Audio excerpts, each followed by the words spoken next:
Oke, baik. Selamat pagi, gimana kasih Tuhan semuanya? Pagi. Ya, kita akan kembali mempelajari Eksegesis Wahyu. Minggu lalu saya tidak ada di sini karena sedang ada pelayanan di Bali ya. Dan kita masih di Wahyu, sorry. Wahyu pasal 1 ayat 4 sampai ayat 8 kita belum selesai di sini. Jadi kita akan baca dulu Wahyu 1 ayat 4 sampai 8. Kita baca sekali lagi ya. Sampai di poin berapa kita waktu itu? Poin 7 kan ya? Sekarang kita masuk 8 ya. Masuk 8. Baik. Baik, kita akan baca dulu ayat 4 sampai 8. Kemudian kita lanjutkan ayat 9 sampai dengan ayat yang ke-16. Karena kita akan lanjut hari ini. Dan kita akan baca, habis itu baru kita berdoa ya. Oke, kita akan baca ayat 4 sampai 16. Mulai dari ayat 4, dimasukkan ayat 5, demikian sampai ayat yang ke-16. Kita akan mulai, demikian firman Tuhan. Dari Yohanes kepada ketujuh jemaat yang di Asia Kecil, kasih karunia dan damai sejahtera menyertai kamu dari Dia yang ada dan yang sudah ada dan yang akan datang, dan dari ketujuh roh yang ada di hadapan tahtanya.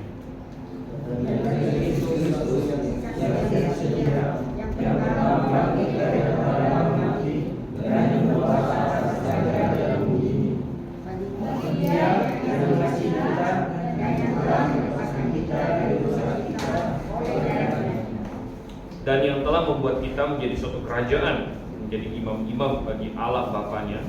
Bagi Dialah kemuliaan dan kuasa sampai selama-lamanya. Amin.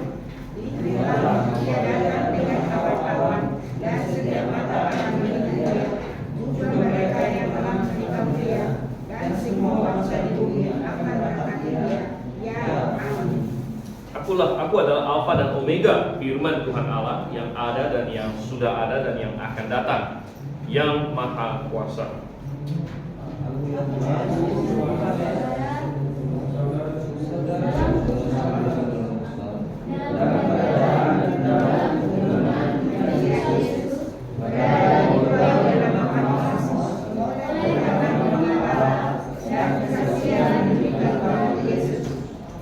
Pada hari Tuhan aku dikuasai oleh roh, dan aku mendengar dari belakangku suatu suara yang nyaring seperti bunyi sangkakala.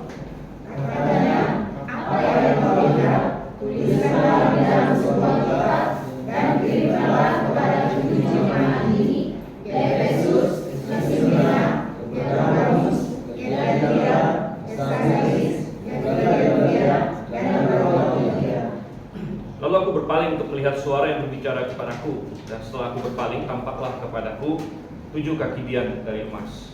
Dan di depan kaki dian itu ada seorang serupa anak manusia, berpakaian jubah yang panjangnya sampai di kaki, dan dadanya berdirikan di kaki dian dari emas.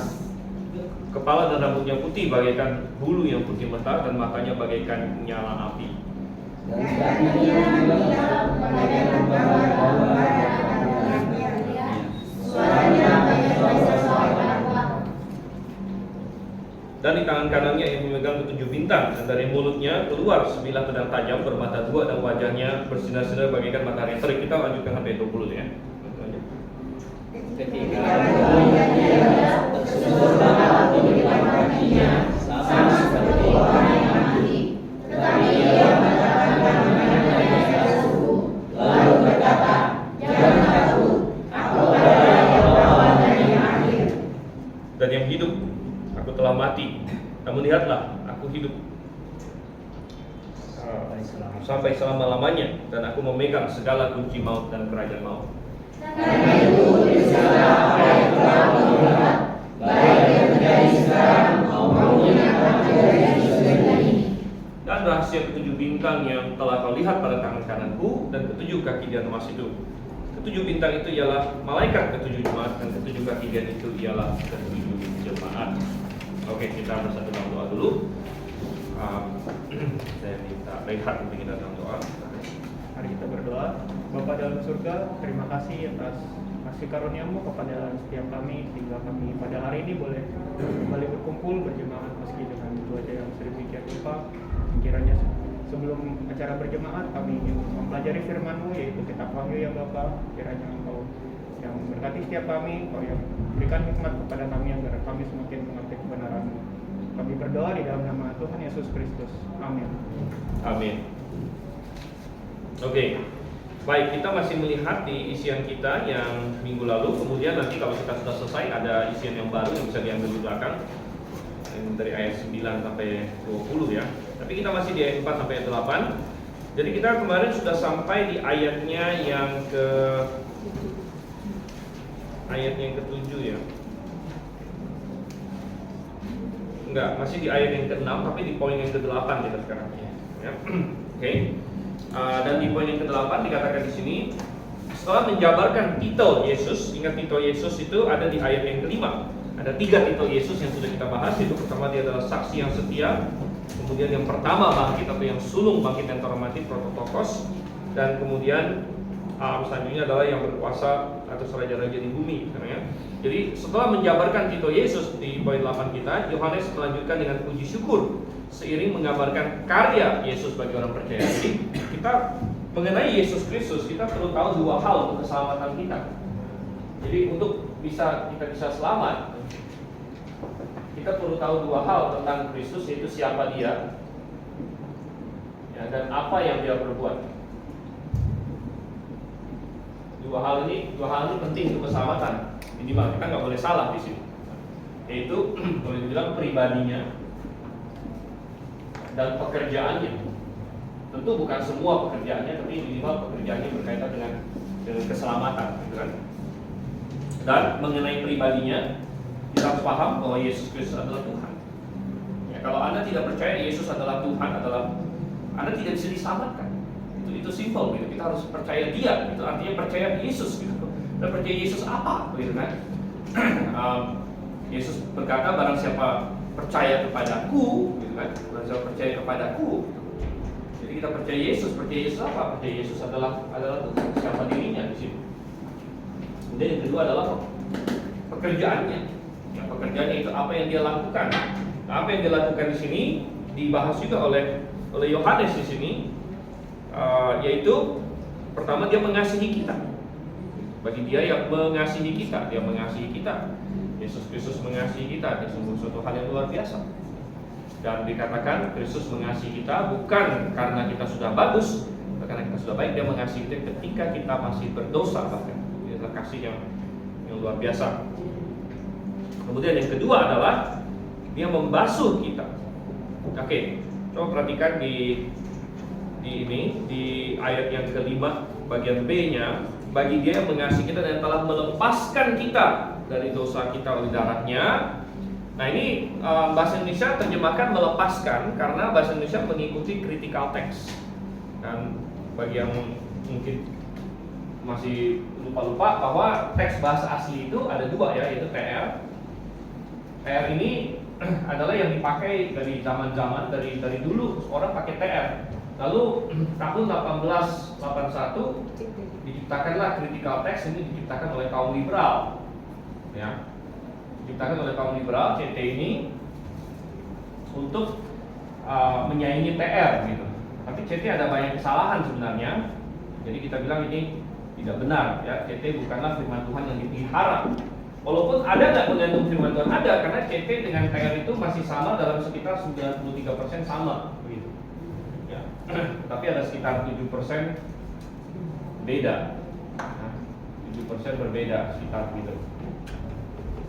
Dan kalau kita ingin tahu lebih banyak tentang TR, CT dan sebagainya, kebetulan kemarin mungkin di WhatsApp itu kita lihat saya ada terjemahkan buku ya dari Jack Murman yang kita terbitkan juga. Itu saya sudah minta izin sama pemegang haknya, karena Jack Murman sendiri sudah meninggal.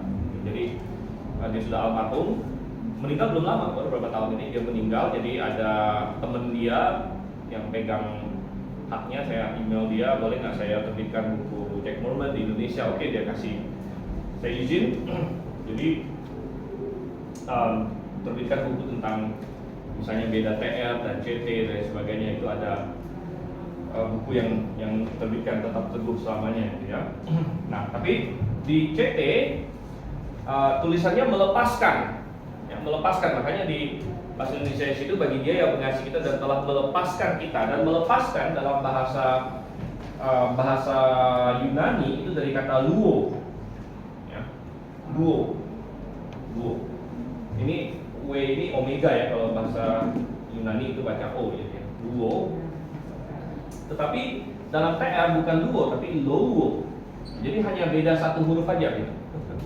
Tapi ini artinya membasuh, ya, membasuh. Ya. Makanya kalau kita cek dalam KJV bukan melepaskan kita, sebenarnya sih ya kalau anda kayak gini. Tapi kan doktrinnya sama aja ya, mau melepaskan kita kayak mau membasuh kita, doktrinnya hampir sama. Ya, yang penting dengan darahnya. Memang sih untuk poin yang satu ini kita bisa bilang tidak terlalu banyak yang berubah, walaupun gambarannya jadi lebih kurang tajam aja gitu.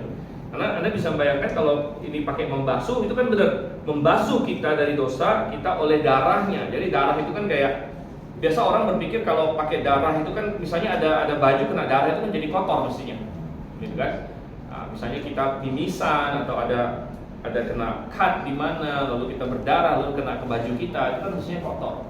Jadi darah pada umumnya kalau kena ke kita itu kotor malah. Tapi darah Kristus ini berbeda gitu. Jadi membasuh kita dengan darahnya. Jadi gambaran yang lebih tajam aja begitu. Gambaran yang lebih tajam daripada sekedar melepaskan kita.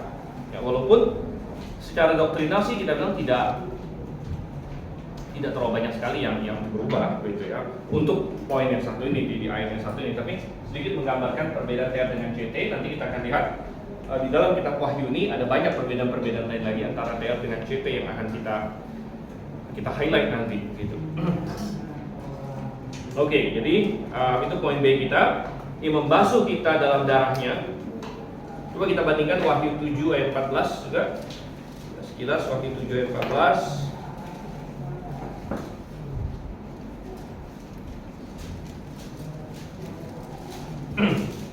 Maka kataku kepadanya, Tuanku, Tuhan mengetahuinya, lalu ia berkata kepadaku, mereka ini adalah orang-orang yang keluar dari kesusahan yang besar. Mereka telah mencuci jubah mereka dan membuatnya putih dalam darah anak domba. Sekali lagi, suatu paradoks di mana biasanya kalau jubah dicuci, apalagi dalam darah, mesti jadi kotor atau jadi merah bahkan. Tapi di sini mencuci jubah mereka, membuatnya putih dalam darah anak domba.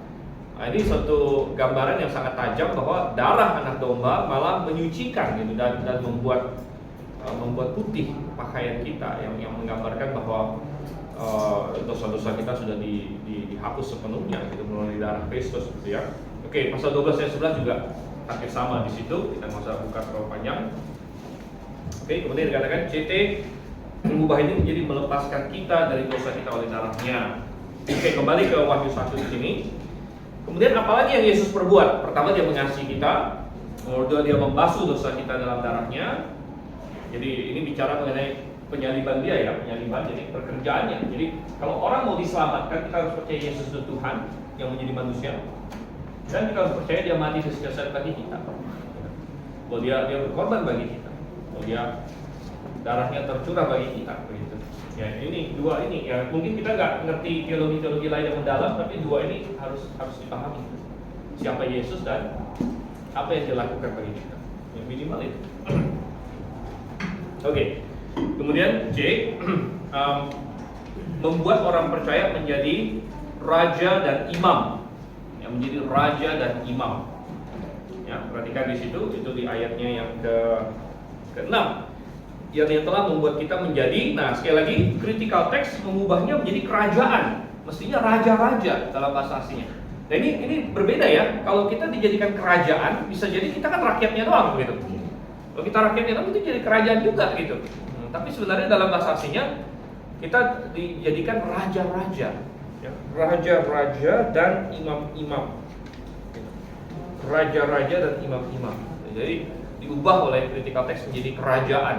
Nah, ini juga berbeda antara Basileus dengan Basileia. Ya. Jadi Basileus itu raja, Basileia itu kerajaan. Jadi bedanya nggak jauh kalau dalam bahasa aslinya, yang sama seperti di sini dia cuma hilang satu o jadi hilang, gitu ya. Sini juga di sini. Oke. Coba kita lihat bandingkan dengan 1 Petrus 2 ayat 9 namanya, dan ini juga salah satu ayat yang mengajarkan keimamatan semua orang percaya. Biasa kalau kita ingin mencari ayat yang mengajarkan keimamatan orang percaya, kita buka 1 Petrus 2 ayat 9 di situ. Ya. 1 Petrus 2 ayat 9, kamulah bangsa yang terpilih, imamat yang rajani, katanya situ kan, imamat yang rajani. Jadi orang Kristen adalah imamat yang rajani, jadi imam yang sekaligus raja. Imam yang sekaligus raja. Jadi nah ini sangat radikal. Mungkin bagi kita hari ini tidak terlalu ngeh gitu ya, tapi bagi orang Yahudi yang waktu itu zaman itu sangat radikal sekali. Itu karena begini, di dalam perjanjian lama di bangsa Israel ada pemisahan kekuasaan antara raja dengan imam. Raja itu selalu keturunan Daud, imam itu selalu keturunan Harun gitu, dan dua-duanya nggak boleh di mix gitu. Karena itu adalah salah satu cara Tuhan, ya maksudnya ada balance of power. Kalau raja lagi pusing, imam yang bisa menegur gitu kan. Kalau imam lagi pusing, raja bisa tegur begitu. Nah, tapi sekarang ini adalah raja sekaligus imam gitu. Nah, ini kalau orang Israel mendengarnya dia akan kaget, kok boleh begitu, raja sekaligus imam. Nah, makanya Yesus Kristus adalah raja sekaligus imam. Karena dia, makanya akhirnya memang keimamatan dia bukan berdasarkan keturunan Harun, tapi keimamatan dia berdasarkan Melkisedek. Dia mencontoh Melkisedek begitu.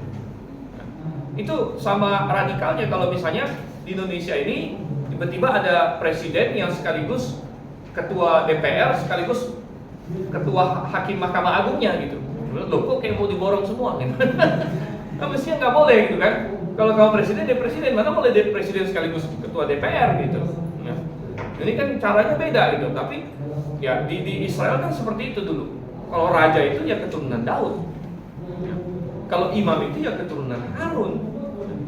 Nggak boleh dicampur-campur. Malah kalau ada raja yang coba-coba jadi imam, dikutuk oleh Tuhan waktu itu.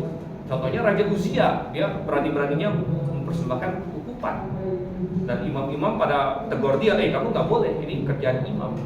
Nah, tapi ketika Yesus Kristus datang, dia mengubah semuanya. Karena sekarang dia bilang, saya imam, bukan lagi berdasarkan keturunan Harun, karena Yesus bukan keturunan Harun. Yesus adalah keturunan Daud. Kok bisa jadi imam? Pertanyaannya. Jadi imam adalah karena saya imamnya berdasarkan Melkisedek punya. Jadi jalur keimamatan yang berbeda. Ya, jadi dan kita bisa masuk kan karena kita berada dalam Yesus Kristus gitu. Kita bisa, kalau bukan karena Yesus Kristus, jangankan ngomong beginian, kita terpisah jauh. Seperti di Efesus katakan, kita dulu bukan Israel, secara fisik kan kita bukan Israel. Jadi ngapain kita ngomongin raja dan imam, apalagi masalah Daud dan Harun segala macam, kita itu udah di luar hitungan sama sekali. Nggak ada porsi kita sebenarnya. Karena kita bukan keturunan Abraham secara fisik, kita bukan Israel, kita jauh dari Tuhan dan sebagainya. Tapi kita bisa masuk karena ada Kristus di situ. Jadi karena kita percaya pada Kristus, kita berada dalam Kristus, maka kita jadi ikut. Ya. Kristus apa, kita jadi apa juga. Makanya Kristus raja dan imam, maka dia membuat kita menjadi apa? Raja-raja dan imam-imam juga. Jadi inilah luar biasanya privilege atau kehormatan atau hak yang kita dapatkan di dalam Yesus Kristus. Ini luar biasa sekali. Jadi dia membuat orang percaya menjadi raja-raja dan imam-imam. Oke. CT mengubah jadi raja ini berbicara mengenai apa isinya ini? Mengenai keimamatan semua orang percaya. Ya, keimamatan semua orang percaya. Jadi sekali lagi ini cocok dengan apa yang gereja kita sering kumandangkan, berbeda dengan gereja-gereja lain, bahwa ada banyak gereja yang dia punya imam, antara lain Katolik dan Ortodoks. Nah, Katolik dan Ortodoks Timur, mereka itu punya imam. Ya. Ada imam Katolik. Ya. Jadi imam Katolik gitu. Jadi mereka imam Katolik itu punya fungsi, misalnya kalau mau mengaku dosa harus ada imam. Kemudian imam mereka itu juga punya kuasa kalau misalnya mereka bisa imamnya berdoa, roti itu berubah menjadi daging Tuhan Yesus. Jadi imam ini, Katolik punya imam, itu kan salah total. Ortodoks sudah punya imam salah total, karena Alkitab mengajarkan keimamatan semua orang. Nah, jadi ini kaum baptis, keimamatan semua orang percaya. Nah, berada agak sedikit kompromistis dari tengah-tengah adalah kaum Protestan biasanya. Karena kaum Protestan ini kan keluar dari Katolik. Jadi mereka itu menyangkal ini, tapi juga enggak ini banget, sehingga seringkali mereka tidak lagi ada jabatan imam, tapi seolah-olah masih ada praktek keimamatan, gitu ya. Seperti pendetanya merasa dia bisa memberkati umatnya dan lain sebagainya, seperti itu. Ya.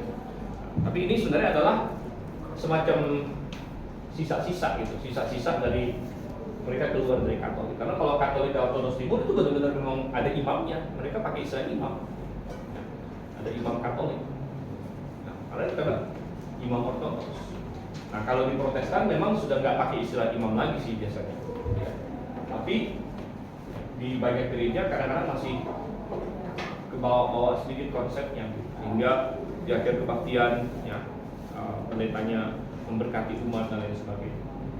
Nah, sedangkan ya kita di kaum baptis itu salah satu poin kita bahwa keimamatan semua orang percaya, bahwa kita semua orang percaya adalah imam, jadi kita punya akses langsung kepada Tuhan. Kita punya akses langsung kepada Tuhan melalui Yesus Kristus, itu hubungan pribadi kita dengan Tuhan. Lalu fungsinya gembala, penginjil adalah mengajar, bukan lagi menjadi perantara. Saya bukan perantara antara kamu dengan Tuhan. Kamu harus punya hubungan pribadi dengan Tuhan. Tapi saya misalnya mengajar dan memimpin dan memberi contoh dan lain sebagainya. Itu adalah fungsi dari gembala.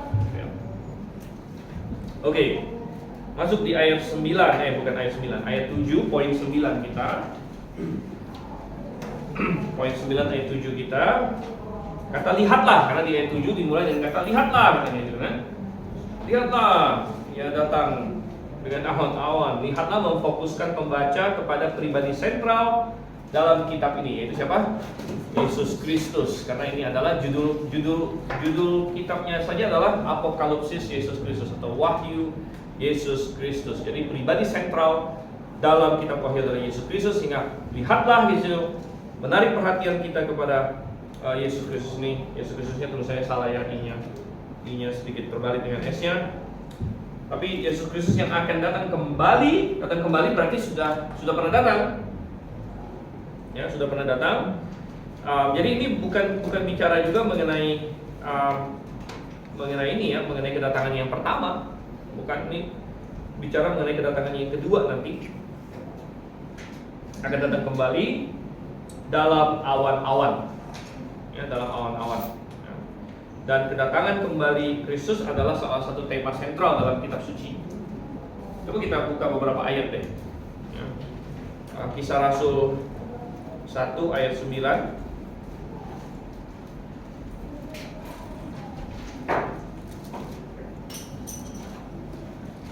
Sesudah ia mengatakan demikian, terangkatlah ia disaksikan oleh mereka dan awan menutupnya dari pandangan mereka.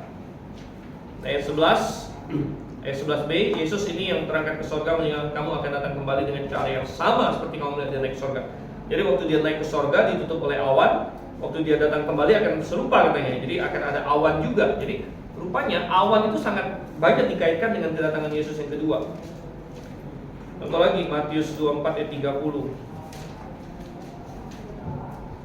Matius 24 ayat 30. Pada waktu itu akan tampak tanda anak manusia di langit dan semua bangsa akan meratap, dan mereka akan melihat anak manusia itu datang di atas awan-awan di langit, di atas awan-awan ya. Jadi banyak sekali, pokoknya kedatangan Yesus banyak dikaitkan dengan awan-awan. Bahkan di Perjanjian Lama juga kita nggak akan ada waktu kalau kita buka semua. Jadi kita lompat ke Daniel dulu, Daniel pasal 7 ayatnya yang ke-13. Tapi kalau Anda buka satu persatu ayat ini, semuanya ada kaitannya. Waktu Yesus datang itu dikaitkan dengan awan. Jadi dia datang dengan awan-awan, dia datang di atas awan-awan dan lain sebagainya. Daniel 7 ayat 13. Aku terus melihat dalam penglihatan malam itu tampak datang dengan apa? Awan-awan lagi. Tampak datang dengan awan-awan dari langit seorang seperti anak manusia. Datanglah yang paling lanjut usianya itu dan dia dibawa ke hadapannya. Jadi kedatangan Yesus banyak dikaitkan dengan awan-awan rupanya. Dan ini memberikan kita pengharapan ya. Jadi setiap kali kita melihat awan kita jangan depresi dulu. Ya, biasanya awan itu kan membuat kita lebih depresi ya, awan. Ya hari ini aja kita ini ya, langit berawan dia hujan gitu. Ya. Tapi kita harus ingat setiap ada awan Yesus harus mengingatkan kita bahwa suatu hari Yesus akan kembali dengan di atas awan-awan. Ya, jadi awan seharusnya justru membuat kita teringat akan janji Tuhan untuk akan kembali dan membuat kita bersukacita. Ya. Oke, kembali ke Wahyu pasal 1. Oke, poin nomor 10 kita. Jelas bahwa kedatangannya ini berbeda dengan rapture yang dibahas di 1 Tesalonika pasal 4, 1 Tesalonika 4 dan 1 Korintus 15. Ya, jadi perhatikan di ayatnya yang ke-7. Ini lihatlah dia datang dengan awan-awan dan setiap mata akan melihat dia. Setiap mata akan melihat dia. Jadi kenapa pada saat kedatangan Yesus setiap mata akan melihat dia? Sedangkan di tempat lain di 1 Tesalonika, coba kita lihat 1 Tesalonika pasal 4. 1 Tesalonika 4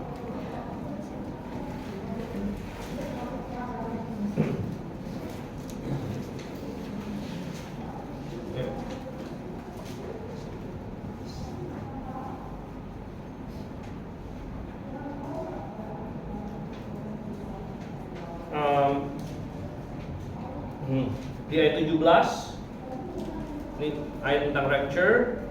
Sesudah itu kita yang hidup yang masih tinggal akan diangkat bersama-sama dengan mereka dalam awan menyongsong Tuhan di angkasa di sini. Jadi dalam rapture ini kita akan diangkat menyongsong Tuhan di angkasa, tidak dikatakan semua mata akan melihat dia di sini.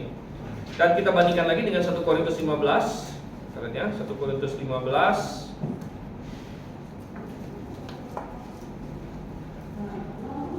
Oke, dan 1 Korintus 15 ayatnya yang ke-52 atau dari 51. Sesungguhnya aku menyatakan kepadamu suatu rahasia, kita tidak akan mati semuanya, tapi kita semuanya akan diubah dalam apa? Sekejap mata. Dalam sekejap mata. Pada waktu bunyi nafiri yang terakhir, suatu nafiri akan berbunyi dan orang-orang mati akan dibangkitkan. Oke, jadi Alkitab berkata ini dalam sekejap mata kita diubah, diangkat dalam sekejap mata. Dan di Tesalonika juga dikatakan datangnya seperti pencuri, ya seperti pencuri dan sebagainya. Nah, kenapa ada kedatangan Tuhan yang dikatakan seperti pencuri? Seperti pencuri kan berarti nggak kelihatan dong, pencuri kan nggak kelihatan. Sekejap mata dan kita diangkat.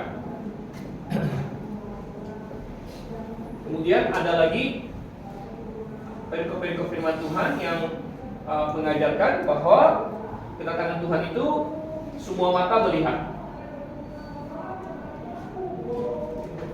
Semua mata melihat. Jadi sebenarnya ini persis sama dengan waktu di Perjanjian Lama. Di Perjanjian Lama ada dua jenis nubuat tentang kedatangan Yesus. Nah ini ya, hapus dulu.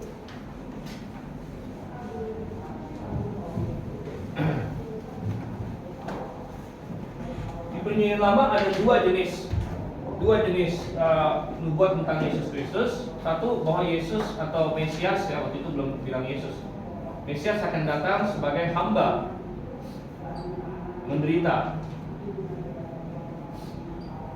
Kemudian ada lagi nubuat bahwa Mesias akan datang sebagai raja, menghakimi. Sehingga ditanya yang mana yang benar ini? Yang mana yang benar?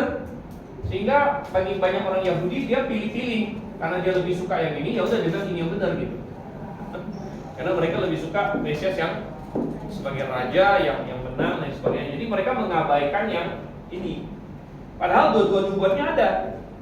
Nubuat tentang Yesus datang sebagai hamba menderita ada, nubuat Mesias akan datang sebagai raja menghakimi juga ada. Nah, sekarang kita sudah tahu bahwa yang benar yang mana? Ya kita bilang ya dua-duanya apa? Dua-duanya benar gitu. Dua-duanya benar berarti kedatangannya ini ada dua. Berarti. Ini kedatangan pertama dia, ini kedatangan kedua dia. Nah, sekarang kita masuk di PB. Oke, Yesus akan datang kembali. Tapi ada lagi nubuat. Kenapa seolah-olah kedatangan Yesus yang dinubuatkan di PB ini kok ada dua jenis gitu? Ada yang semua mata melihat dia turun sampai ke bumi, dia memerintah atas bangsa-bangsa. Kok ada juga yang seperti pencuri, sekejap mata, kita diangkat, dan lain sebagainya. Yang mana yang benar gitu? Yang mana yang benar? Nah, ada banyak orang membuat kesalahan yang sama dengan yang di PL gitu, di mana mereka mau menyatukan ini. Jadi ini dijadikan satu kedatangan. Padahal bertentangan gitu. Setiap mata melihat dengan seperti mencuri kan bertentangan. Nah, kalau seperti mencuri kan, ya itu ya maksudnya kayak diem-diem. Kenapa dikatakan setiap mata melihat? Setiap mata dan sebagainya. Jadi ada orang mau menyatukan sehingga misalnya posisi post-tribulation. Nah, post-trib dan ini saya gambarkan seperti ini. Ini garis zamannya. Ini garis zaman. Jadi ini masa tribulasi. Masa tribulasi kan 7 tahun. Nah, ada orang percaya Yesus mengangkat kita di akhir tribulasi. Jadi namanya posisi post-trib. Bahwa rapture terjadi setelah tribulasi. Ya, kita sebut sebagai post-trib. Nah, jadi dalam posisi post-trib ini digabung, ini dengan ini digabung. Jadi kita akan diangkat. Kemudian Yesus Kristus turun dan akhirnya sampai ke bumi lagi. Turun. Tapi sebenarnya kita bilang ini nggak masuk akal. Nggak masuk akal. Nomor satu, ya ini sudah bertentangan.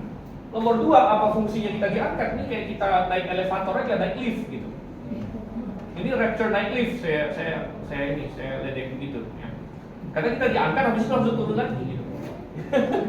Kan Kristus turun ke bumi, gitu kan? Jadi kita diangkat, habis itu turun lagi ke bumi. Ngapain? Kayak naik lift aja gitu. Ya. Tapi yang benar adalah pre-trib. Pre-trib jadi kedatangan yang ini rapture. Kedatangan yang ini adalah kedatangan ke bumi. Ini rapture ini ke angkasa. Nah, ini baru ke bumi. Jadi itu terjadi sebelum tribulasi. Ya, sebelum tribulasi makanya disebut pre-trib. Pre-trib. Ya. Nah, sebelum tribulasi kita diangkat. Kita diangkat menyongsong Tuhan di angkasa. Nah, itu yang seperti pencuri. Orang nggak lihat, orang dunia nggak lihat. Orang dunia nggak lihat, seperti mencuri. Nah, lalu kita dari situ akan kembali ke sorga bersama dengan Tuhan. Jadi bukan kayak naik lift, naik turun gitu. Nah, diangkat ke angkasa, naik balik ke sorga bersama dengan Tuhan. Nah, lalu kita di sorga selama 7 tahun, sambil di bumi ini terjadi tribulasi. Nah, setelah akhir tribulasi, Tuhan akan datang kembali lagi. Sekarang yang ke bumi, kita ikut turun. Kita ikut turun. Jadi Tuhan datang bersama dengan orang-orang kudusnya.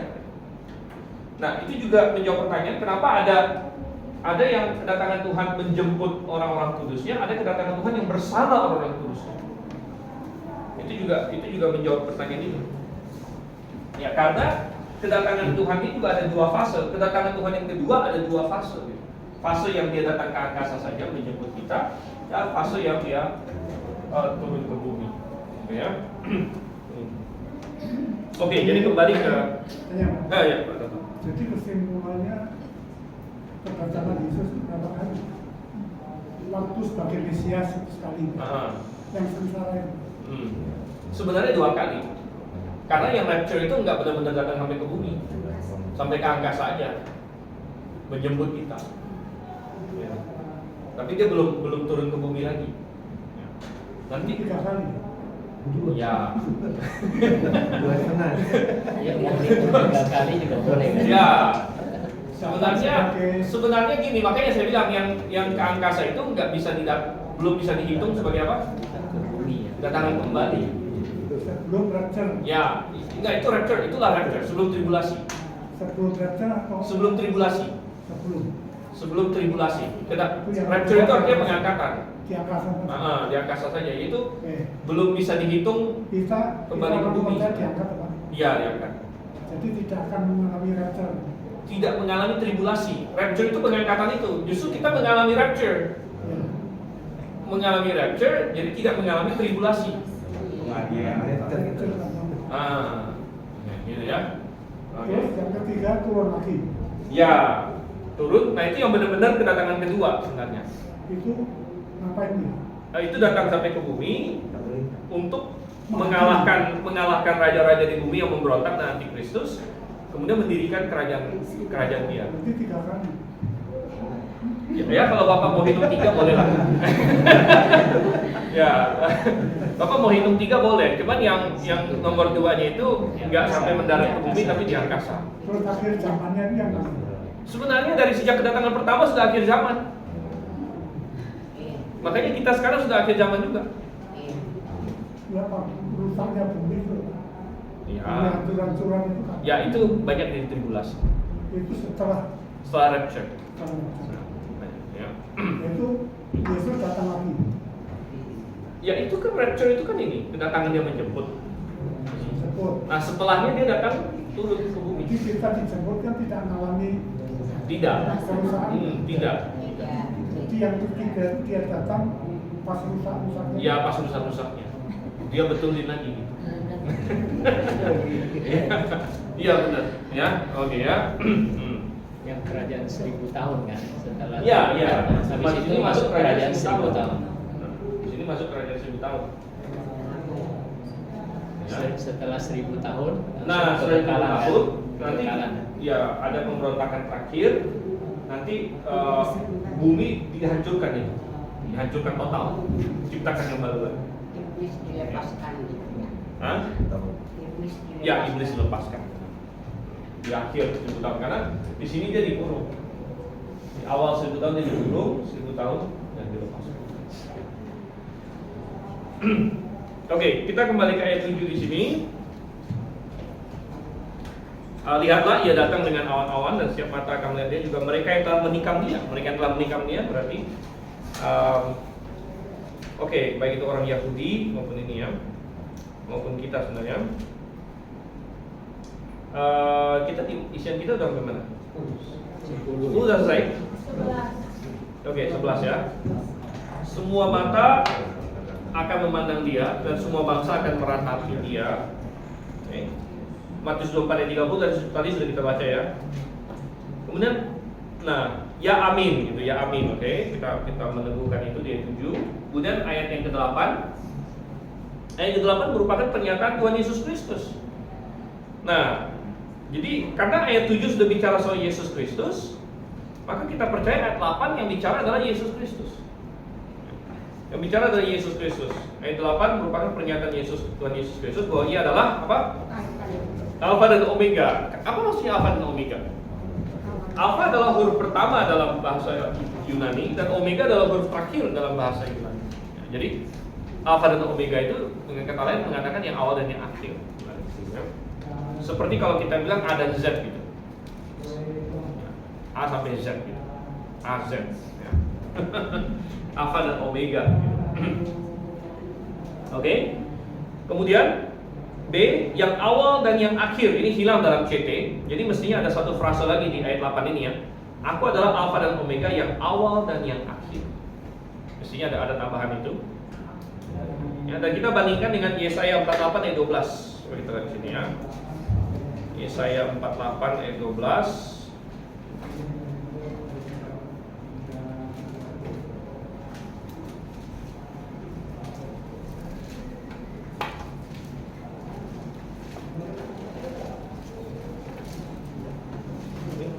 Dengarkanlah aku, hai Yakub, dan engkau Israel yang kupanggil, akulah yang tetap sama, akulah yang terdahulu, akulah juga yang terkemudian.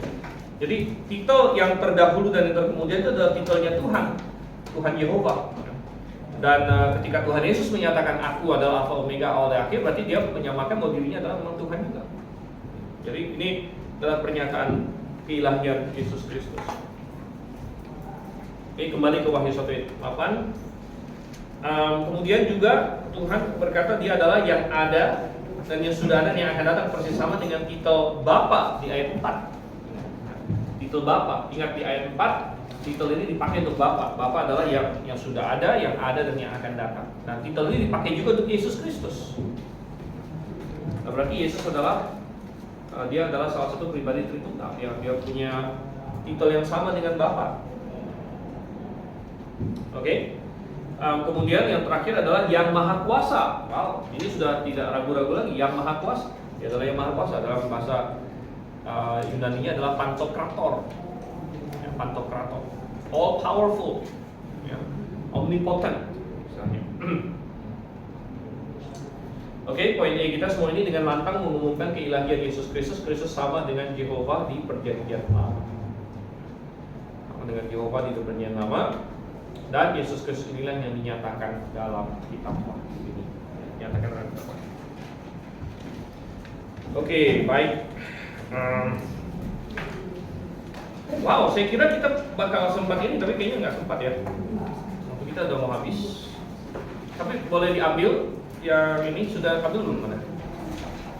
Yang ini. Yang selanjutnya, ya disimpan ya, disimpan. Biar nggak hilang. Kita akan lanjut minggu depan. Ya, Karena kita tahu ayat 4 itu. Nah. Sebentar. Kalau Alfa Omega itu Yehova kan Yesus Kristus. Duluannya, karena Yesus Kristus adalah Yehova. Jadi Yehova itu bisa mengacu kepada Bapa, bisa mengacu kepada Putra, Yesus bisa mengacu kepada Roh Kudus. Ya, pertanyaan. Ayat 4 dari Wahyu 1 ayat 4. Ya. Bagaimana kita tahu bahwa Itu adalah apa? Dia itu adalah Bapa, bukan Yesus Kristus yang dimaksud. Ya, karena Yesus Kristusnya baru muncul di ayat 5. Lalu kita baca kan, dari Yohanes kepada ketujuh jemaat yang di Asia kecil, kasih karunia dan sejahtera yang menyertai kamu dari Dia yang ada dan yang sudah ada dan yang datang, itu Bapa, dan dari ketujuh roh, itu Roh Kudus, dan dari Yesus Kristus. Jadi karena Yesus Kristusnya baru muncul di ayat 5, maka yang di ayat 4 itu Bapa. Jadi itu. Oke, ada pertanyaan lain lagi? Ya. Jadi kan titel yang diberikan Tuhan ada dua, imam dan raja. Jadi kalau imam sudah paling jelas, Ya. sedangkan raja itu relevannya Dengan kita apa? bagi kita kapan? Ya, berarti kita akan memerintah. Berarti kita akan memerintah bersama dengan Yang Yesus. menceritakan. Itu pengharapan yang indah. Berarti serendah-rendahnya posisi kita di dunia sekarang ini, ya mungkin kalau di zaman sekarang nggak ada lagi orang jadi budak, kan jarang lah sekarang. Di zaman Paulus masih ada loh orang jadi budak. Tapi dia bisa punya pengharapan bahwa suatu hari saya akan memerintah sebagai raja. Jadi itu suatu pengharapan bagi semua orang percaya, tidak peduli posisi kita hari ini, ya, yang kita bisa saja, maksudnya walaupun raja udah jarang sekarang kan, terakhir baru Raja Charles III. Raja Charles III itu di Inggris itu. Tapi sebenarnya ada banyak raja-raja di dunia ini, seperti kayak bilioner itu kan, mereka kan raja-raja komersil sebenarnya, raja ekonomi. Ya, tipe-tipe kayak Bill Gates, Jack Ma. Kehidupan mereka itu berbeda sekali dengan kehidupan kita gitu. Ya, mereka itu kayak benar-benar berkuasa, mereka gerak apa itu bisa mempengaruhi dunia bahkan. Ya, belum lagi ya tentu kayak presiden-presiden dan raja-raja politik dan sebagainya. Ya, tapi orang percaya kita hari ini kita bisa punya pengharapan bahwa suatu hari kita akan memerintah, kita akan menjadi raja. Ya.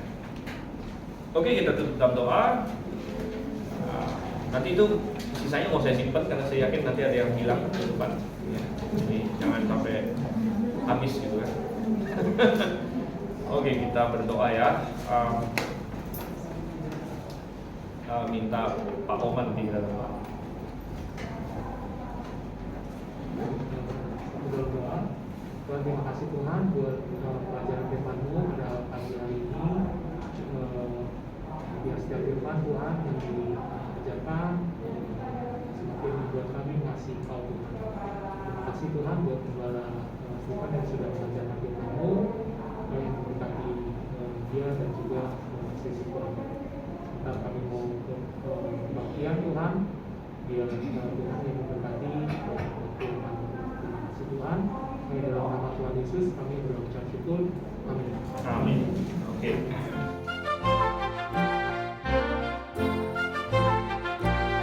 Count it joy, joy, joy when you face trials and tests. Count it joy, joy, joy, for God knows the way that's best.